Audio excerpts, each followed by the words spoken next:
नमस्कार. आज आपण ज्युरिस्प्रुडन्समधल्या एका फार फार महत्त्वाच्या संकल्पनेबद्दल बोलणार आहोत.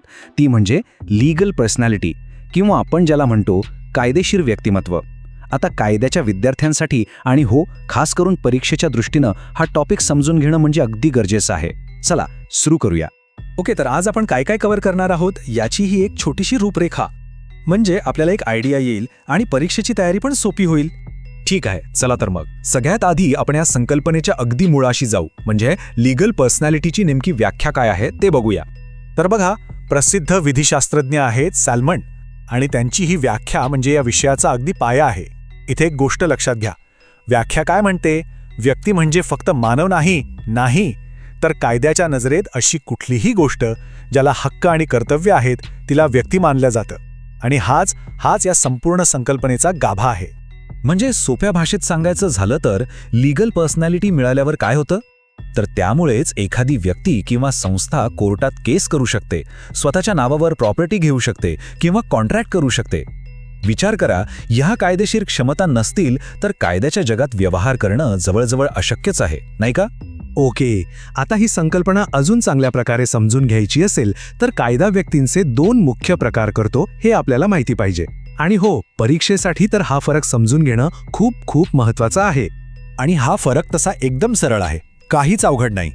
एक आहे नॅचरल पर्सन, म्हणजे नैसर्गिक व्यक्ती, सोप्या भाषेत आपल्यासारखे जिवंत मानव.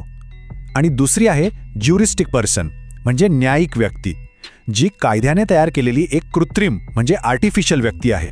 आता बघा, नैसर्गिक व्यक्तींच्या बाबतीत सुद्धा कायद्यात काही खास नियम आहेत. उदाहरणार्थ, गर्भात असलेलं बाळ, ज्याला कायद्याच्या भाषेत नॅसिटोरस म्हणतात, त्याला सुद्धा वारसा हक्कासारखे काही अधिकार मिळतात. पण अट एकच, ते बाळ जिवंत जन्माला यायला हवं. तसंच मृत व्यक्तीच्या प्रतिष्ठेचं रक्षण करण्यासाठी मानहानीचा कायदा आहे.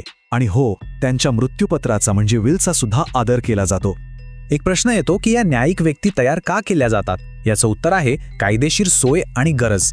म्हणजे बघा, कंपन्या, युनिव्हर्सिटीज किंवा अगदी मंदिरातील देवतांच्या मूर्तींना सुद्धा एक वेगळं कायदेशीर अस्तित्व दिलं जातं. कशासाठी? तर जेणेकरून त्या स्वतःच्या नावाने मालमत्ता घेऊ शकतील, कॉन्ट्रॅक्ट्स करू शकतील, थोडक्यात काय, कायदेशीर व्यवहार करू शकतील. आणि आपला सुप्रीम कोर्ट सुद्धा हेच सांगतो. या केसमध्ये कोर्टाने स्पष्ट केलंय की एक न्यायिक व्यक्ती म्हणजे ज्युरिस्टिक पर्सन ही सुद्धा इतर कोणत्याही नैसर्गिक व्यक्तीसारखीच आहे. तिला सुद्धा कायद्याने हक्क आणि कर्तव्य दिलेली आहेत आणि तिच्यासोबत कायद्यानुसारच व्यवहार केला जातो. अगदी स्पष्ट आहे. चला, आता आपण नैसर्गिक आणि न्यायिक व्यक्ती म्हणजे नॅचरल आणि ज्युरिस्टिक पर्सन यांच्यातला नेमका फरक काय आहे ते बघू. आणि हा प्रश्न परीक्षेमध्ये हमखास येतो, त्यामुळे ह्या तक्त्याकडे जरा जास्त लक्ष द्या. तर या टेबलमध्ये आपल्याला काही महत्त्वाचे मुद्दे दिसतील.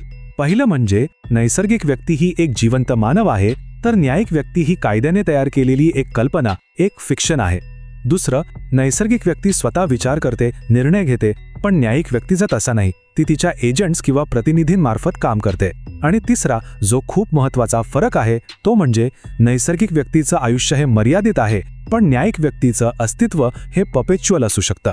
म्हणजे जोपर्यंत कायदा तिला संपवत नाही तोपर्यंत ती अस्तित्वात राहू शकते. ठीक आहे, आतापर्यंत आपण थिअरी बघितली, पण आपल्याला माहिती आहे कायद्याची खरी मजा ही केस लॉमध्ये असते. चला तर मग या संकल्पनेला अजून स्पष्ट करणाऱ्या एका लँडमार्क केसबद्दल जाणून घेऊया. कॉर्पोरेट पर्सनॅलिटीमधलं जे सगळ्यात महत्त्वाचं तत्व आहे ते म्हणजे सेपरेट लीगल एंटिटी. याचा सरळ अर्थ असा की कंपनी आणि तिचे मालक किंवा सदस्य हे कायद्याच्या डोळ्यात 2 पूर्णपणे वेगळे व्यक्ती आहेत. एक नाही, 2 आहेत. आणि हे तत्व आलं कुठून? तर सॅलोमन वर्सेस सॅलोमन अँड कंपनी लिमिटेड या केसमुळे. ही केस म्हणजे आधुनिक कंपनी कायद्याचा जणू काही पायाच आहे. याच केसने हे ठामपणे सांगितलं की कंपनीचं अस्तित्व तिच्या सदस्यांपासून पूर्णपणे वेगळं आहे. याचा परिणाम काय? तर कंपनीने घेतलेली कर्ज ही कंपनीची जबाबदारी, तिच्या मालकांची वैयक्तिक जबाबदारी नाही. आणि इंटरेस्टिंग गोष्ट म्हणजे जरी एकाच व्यक्तीने ती कंपनी स्थापन केली असेल तरीही हाच नियम लागू होतो. बरं, ह्या लीगल फिक्शन्सची गरज का पडते?